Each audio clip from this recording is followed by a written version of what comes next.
नमस्कार दोस्तों, मेरा नाम है अभय सिंह और आपका स्वागत है आपके अपने YouTube channel current affairs for exam में।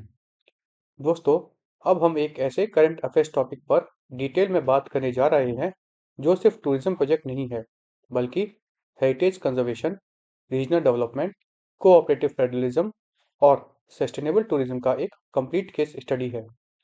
टॉपिक है भोरम देव कॉरिडोर डेवलपमेंट प्रोजेक्ट, जो रिसेंटली छत्तीसगढ़ में लॉन्च किया गया है। यूपीएससी के लिए ये टॉपिक इसलिए इम्पोर्टेंट हो जाता है क्योंकि ये जीएस पेपर 1 के culture and heritage, GS paper 2 के centre state coordination, GS paper 3 के टूरिज्म लेड इकोनॉमिक डेवलपमेंट और प्रीलिम्स के लिए लोकेशन बेस्ड फैक्चुअल क्लैरिटी के रूप में परफेक्ट एग्जाम्पल सर्व करता है। हाल ही में रिसेंट न्यूज़ में आया है कि छत्तीसगढ़ के कबीरधाम डिस्ट्रिक्ट में भोरदेव कॉरिडोर डेवलपमेंट प्रोजेक्ट का फाउंडेशन स्टोन ले किया गया है। इस प्रोजेक्ट का मेन ऑब्जेक्टिव है हेरिटेज बेस्ड और पिलग्रिमेज टूरिज्म को बूस्ट करना, लेकिन बिना हेरिटेज को कमर्शलाइज या डैमेज किए। यह प्रोजेक्ट एक ऐसे टाइम पर लॉन्च हुआ है जब इंडिया टूरिज्म लेड डेवलपमेंट को पुश कर रहा है। स्पिरिचुअल और हेरिटेज टूरिज्म ग्लोबल लेवल पर अट्रैक्ट कर रहा है। Government development without destruction model promote कर रही है। इसलिए एग्जाम पर्सपेक्टिव से यह सिर्फ एक स्टेट प्रोजेक्ट नहीं, बल्कि इंडिया के टूरिज्म विजन का रिफ्लेक्शन है। इस कॉरिडोर प्रोजेक्ट का फाउंडेशन स्टोन छत्तीसगढ़ के चीफ मिनिस्टर श्री विष्णुदेव साय और टूरिज्म मिनिस्टर श्री गजेंद्र सिंह शेखावत ने ज्वाइंटली ले किया। यह ज्वाइंट प्रेजेंस इस बात का सिग्नल है कि टूरिज्म को अब सिर्फ स्टेट सब्जेक्ट नहीं, बल्कि नेशनल इकोनॉमिक ड्राइवर माना जा रहा है।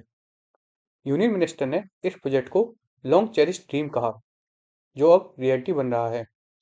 इस स्टेटमेंट का इंपॉर्टेंस यह है कि भोरमदेव जैसे हेरिटेज साइट पहले रीजनल इंपॉर्टेंस तक लिमिटेड थे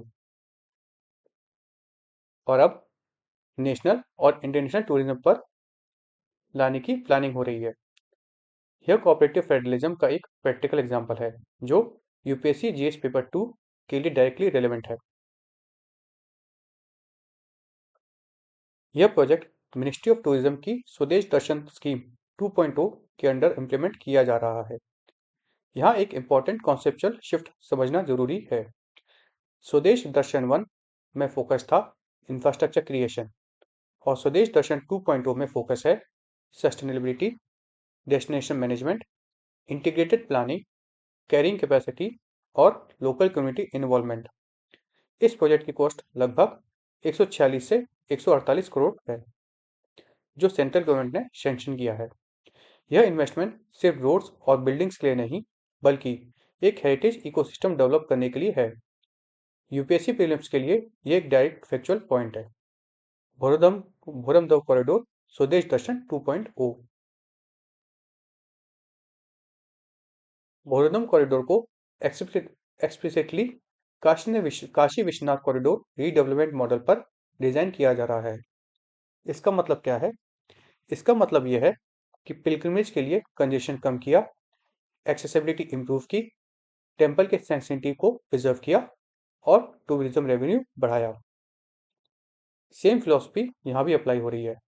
ease of darshan, preservation of heritage and economic and opportunity. इस पॉइंट को मेंस एग्जाम आंसर में एग्जाम्पल के तौर पर लिखा जा सकता है। अब थोड़ा स्टैटिक और कल्चर पार्ट पर आते हैं। भोरमदेव धाम का लोकेशन है कबीरधाम डिस्ट्रिक्ट, जो कि छत्तीसगढ़ में आता है। यह लगभग 1000 साल पुराना मंदिर है और ये भगवान शिव को समर्पित है। इस टेम्पल को पॉपुलरली कहा जाता है खजुराहो ऑफ छत्तीसगढ़। इसका रीजन है यहाँ पे इरोक्टिक स्कल्पचर्स है, इंट्रिकेट स्टोन कार्विंग्स हैं, नागर स्टाइल आर्किटेक्चर है यहाँ का और रिच आइकोनोग्राफी है। इस टेम्पल का इंपॉर्टेंस सिर्फ रिलीजियस नहीं, बल्कि आर्ट हिस्ट्री, टेम्पल आर्किटेक्चर और मेडिवल इंडियन स्कल्पचर ट्रेडिशन से है। इसलिए ये नेशनल और इंटरनेशनल हेरिटेज वैल्यू रखता है। कॉरिडोर डेवलपमेंट का मतलब टेम्पल के अंदर कंक्रीट बनाना नहीं होता है। इस प्रोजेक्ट का स्कोप केयरफुली डिफाइंड है। इसमें इंक्लूड है इम्प्रूव्ड अप्रोच रोड्स, वाइडेड pedestrian pathways, organised parking facilities, tourism facilitation centre, view points और इंटरप्रिटेशन सेंटर्स, और साथ में basic pilgrimage amenities like drinking water, sanitation और सिटिंग एरियाज। सबसे इंपॉर्टेंट बात यह है कि कोर हेरिटेज स्ट्रक्चर को अनटच रखा जाएगा। इस अप्रोच को कहते हैं नॉन इंट्रूसिव डेवलपमेंट और कॉन्टेक्स्ट सेंसिटिव इंफ्रास्ट्रक्चर। यह पॉइंट यूपीएससी जीएस पेपर 1 और जीएस पेपर 3 के लिए आंसर में स्ट्रॉन्ग वैल्यू ऐड करेंगे। सिर्फ एक टेम्पल डेवलप करना टूरिज्म को सस्टेनेबल बनाना नहीं होता। इसलिए प्रोजेक्ट के अंदर मांडवा महल, झरकी महल और रामछुआ जैसे नियर बाई हेरिटेज साइट को भी इंटीग्रेटेड मैनर में डेवलप किया जा रहा है। इसका फायदा टूरिज्म का स्टे ड्यूरेशन बढ़ेगा, लोकल इकोनॉमी को कंटिन्यूस बेनिफिट मिलेगा और एरिया के एक हेरिटेज सर्किट बन जाएगा। यह approach global tourism best practices से अलाइंड है। भोरमदेव कॉरिडोर का सबसे बड़ा इम्पैक्ट होगा एक्सेसिबिलिटी इंप्रूव होना, विजिटर एक्सपीरियंस बेटर होना। इससे local guides, handicraft sellers, transport providers, small hotels और होमस्टे सबका लाइवलीहुड मिलेगा और बढ़ेगा।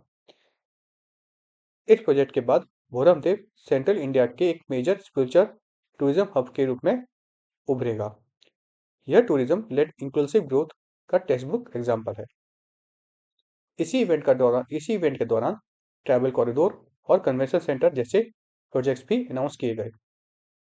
फर्दर कॉन्टेक्स्ट में समझें तो नवंबर 2024 से अब तक 219 प्रोजेक्ट अनाउंस किए गए हैं, जिसकी टोटल इन्वेस्टमेंट है 7.83 लाख करोड़।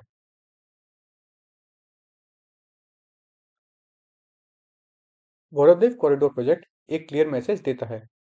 हेरिटेज डेवलपमेंट का मतलब हेरिटेज को डिस्ट्रॉय करना नहीं होता, बल्कि उसे रेस्पेक्टफुली इंटीग्रेट करना होता है। अगर सही प्लानिंग, सस्टेनेबिलिटी और लोकल पार्टिसिपेशन हो तो हेरिटेज आइडेंटिटी बन सकती है, टूरिज्म से इकोनॉमी डेवलप हो सकती है और इंफ्रास्ट्रक्चर उसका साधन बन सकता है। और इसी बैलेंस का नाम है modern India development model. Friends, आज का सेशन यहीं समाप्त होता है। आपको हमारा सेशन फ्रूटफुल लगा तो लाइक, शेयर, सब्सक्राइब अवश्य कीजिएगा। जय हिंद, जय भारत।